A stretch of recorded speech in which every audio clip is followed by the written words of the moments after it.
The psychology of money isn't just about spreadsheets and charts. It's about the crazy stories we tell ourselves about wealth. And today, I'm sharing the 10 lessons that completely rewired my brain and my bank account. And trust me, some of these will make you question everything you thought you knew about getting rich. First, no one is crazy. Your financial decisions make perfect sense to you based on your unique life experiences.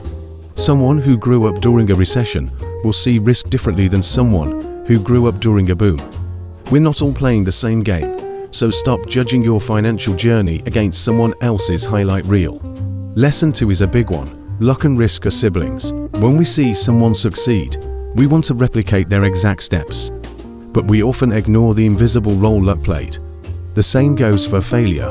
Risk is just luck's evil twin. So instead of trying to copy one person's path, look for broader patterns of success. Third, never enough. This is the dangerous part, where people who have everything risk it all for more. The hardest financial skill is getting the goalpost to stop moving. It's learning to say, "This is enough." True wealth isn't about having more. It's about having the freedom to say no to things you don't want to do. Next, confounding compounding. Einstein supposedly called it the eighth wonder of the world, but our brains are terrible at understanding it. Warren Buffett's real secret isn't just being a great investor. It's being a great investor for over 75 years.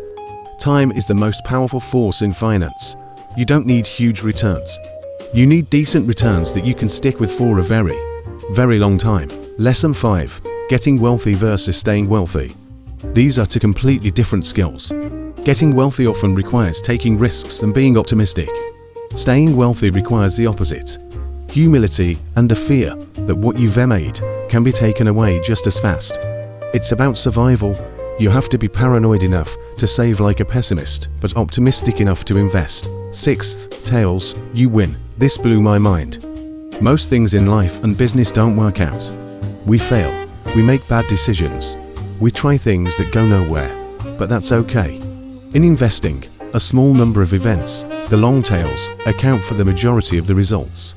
You can be wrong most of the time and still make a fortune, because your few wins can be that massive. Lesson 7. Freedom. The highest form of wealth is the ability to wake up every morning and say, "I can do whatever I want today." It's more valuable than any luxury car or giant house. Control over your time, as the ultimate dividend money pays. So, build your wealth not to buy more stuff, but to buy more freedom. 8th. The man in the car paradox. When you see someone driving a fancy car, you don't think, "Wow, that person is cool." You think, "If I had that car, people would think I'm cool." We use wealth as a yardstick to get respect and admiration, but people rarely admire the person. They just admire the possession and use it as a benchmark for their own desires. Humility and kindness will bring you more respect than any horsepower ever will. 9th. Wealth is what you don't see. We see the cars, the houses, the vacations. That's not wealth, that's spending. Wealth is the money you haven't spent. It's the stocks you haven't sold, the assets working for you in the background. It's hidden, and it gives you options, flexibility, and that all-important freedom we talked about. And finally, lesson 10, save money. Just save. You don't need a specific reason. You don't need to be saving for a car or a house. Save for a world that is and will always be unpredictable. Saving without a goal gives you a defense against life's inevitable surprises, from a medical emergency to a sudden opportunity. It's your ticket to sleeping well at night. These 10 lessons from the psychology of money aren't just financial advice.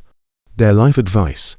They taught me that how you behave is more important than what you know. I hope they help you too. Thanks for watching.